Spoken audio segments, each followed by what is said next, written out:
Good morning. Tuesday. Just want to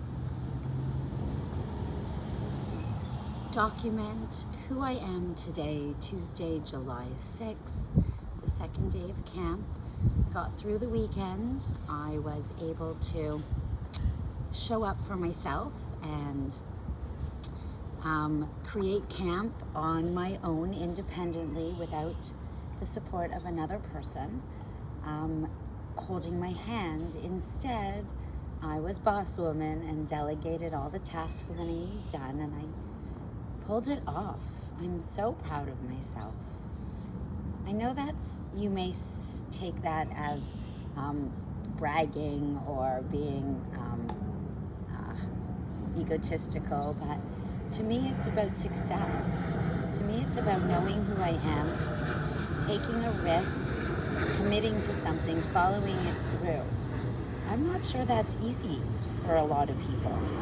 In my experience with the people in my life, I think that being successful in who you are and loving what you do and figuring out where you lack in skills and finding others to help support you in building your deficits so that they become positives is a really difficult task. And it ended up coming to light on Saturday morning. I woke up with this incredible sense of dread, anxiety, panic. I did not want to get out of bed. I wanted to give up. I was ready to give up everything. That's how many thoughts were going through my head telling me that I was an imposter. It was a horrible feeling and really difficult to attend to. And then I remembered all the strategies I had and the tools that I've collected over the years and the words that I need to put into my being if I wanted to be successful. And I spent the day Saturday choosing to heal instead of give in to the negativity. It was probably one of the hardest choices I had to make, because it would have been really easy to stay in bed and just give up. It would have been really easy to smoke a joint, sit in the pool, and just not be attending to my own life. But I wasn't going to let that happen, because I knew that on the other side of this was so much more energy and success if I could just get through the pieces that hold me back. And it's not like the same pieces have held me back over and over. I have had different pieces that once I accomplish something, I'm not complacent or content for some reason. My ADHD really does encourage me to keep trying new things and continually strive for more instead of just staying in one place and being content with what I have built. There's this little buzzing in my head that says, do more, do more, do more. And I try not to listen to it all the time, but when I don't listen to it, I'm out of alignment and there's anxiety there. So the anxiety comes from doing things and not doing things. There's that place of finding this balance. And for the last 7 years, I have been working on finding that balance. I've been exploring and trying to figure out exactly what I need as a human to accomplish the goals I set forth in a day, emotionally, financially, and socially. I think those three play together. And personally. And personally, I would like to put movement and food in there. Movement and sleep. So self-care. So what did I say? Socially, financially, emotionally, and self-regulatory. I think those are the four that I'm going to focus on, because those are the four pieces that bring balance to your life. And when you can find the place that their balance exists, it's easy to create a routine that supports the things you need to feel good every day. I think that's the key. So as I talk this through, I kind of start coming up with all the things that I am doing so that I don't feel like I'm a failure, that I don't give up when negativity comes, that I can go back into the dating world and put myself out there after a 4-year relationship that ended up hurting my heart. You know, it would be easy to close off and hide and stay alone instead of taking the risk to love again, to let someone new into your life. It's hard to build something new when you're still mourning something you lost. But staying in that place of mourning in deficit is dangerous. It doesn't help because it's not the plan that I had, and it went off course because of choices other people made, not just me. That if I stay in that place of where I landed because of another person's impact on me, then I'm not true to myself. And finding the way to come back to who I am and what I need was very difficult. It was exploring myself all over again. So I kind of put it into compartments like this. When I got divorced in 2014, September 2014, when I got separated, I started to build a new life. Where am I going to live? What's it going to look like with my kids? How am I going to survive financially? Is my career as a teacher enough for me to live on? What kind of relationship do I want to have? What am I going to do about the things that I now have to do that I relied on someone else to do for so many years? That was that whole thought process. And I made a lot of those decisions at that time. And that lasted about a year.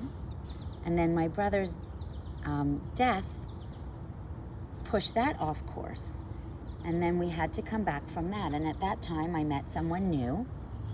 And I started to rebuild another life. I moved again. We started to look at the kids and me and what we needed in our relationship to heal. My career was not satisfying me financially or emotionally. So that's when I started to explore what's next. And that what next piece comes with a lot of anxiety and emotion. And I think that's when my anxiety started to grow. And I didn't recognize it at first, because at first I thought it was sadness. And it was. And then it was passion and love, because it was. And then it was hope, because that was there too. And there was grief, overwhelming, which needed to be addressed on a constant basis if I wanted it to be up in the back of my mind and not leading. I have had the experience with grief of watching a few individuals in my life bring their grief of their loved ones and the longing for their loved ones to be part of their life to all present experiences, activities. It is often that when I am out with individuals, their loved ones come into the conversation and the grief is part of the present rather than staying in the past. If you have lost someone, that grief is overwhelming. I'm never going to deny that. But there's also a time and a place for it. The time and the place is in small conversations with individuals who would like to be part of that with you. I think bringing grief into social experiences when it is not necessarily welcome, because precious moments are hard to come by. And if you choose to spend your precious moments with your social group in an activity that will bring you joy, leave your grief at home. It's going to be there when you get back. It's going to be there tomorrow when you wake up. So maybe finding a box, a compartment to leave your grief in, and going out into the world as a healing person, as a forward-thinking individual, trying to build more memories of present and future than holding on to the grief of the past. It is very sad. when we lose someone we love so deeply. But that person has gone and you are still here. And my belief and what I've learned over the last 4 years is I need to honor my life and the ability I have to continue to stay alive in this world and find success and risk my emotions and go after change and be present in today and continue to evolve as a human and help as many humans as I can, because I honor who I am and where I've been and the place that I've landed and the white privilege I have to be able to continue to do these things. So I'm going to use what I know and that privilege to support others in finding ways to find that balanced life, to feel good in the choices they make and who they are, you know? So let's go back to that anxiety and panic and all those places that stay in your head. So Saturday morning, I woke up with this imposter syndrome. And I can say today, Tuesday morning, that I rocked it. I rocked Saturday, Sunday, and Monday. I was able to take all my anxiety and panic and put it in a place where it didn't bring me down farther, where it didn't throw me off track. Sabotage is the word I'm looking for. Sometimes when I do these videos, I have dyslexia and all the words swim in my top of my head. And it takes me a while to get the right word. Like there's about 4 or 5 words that I like, but some of them don't make sense. There's one I'm looking for and it just takes me that extra second to get it. So be patient. Please with me as I try and find the right words to express how I feel about all of this. So there I was Saturday morning with this horrible imposter syndrome that I was ready to quit and just give up, and I was angry at all the pieces of the situation that brought me to this place where I'm dealing with life alone. I never wanted to be alone. I am a partner person. From the moment I knew that I could have a boyfriend, I wanted one. I love having a person. It was never really women for me, because I like the male energy more. I think it was harder for me to get along with women because I'm really suck at small talk. I don't enjoy small talk. I like to go deep and talk about issues.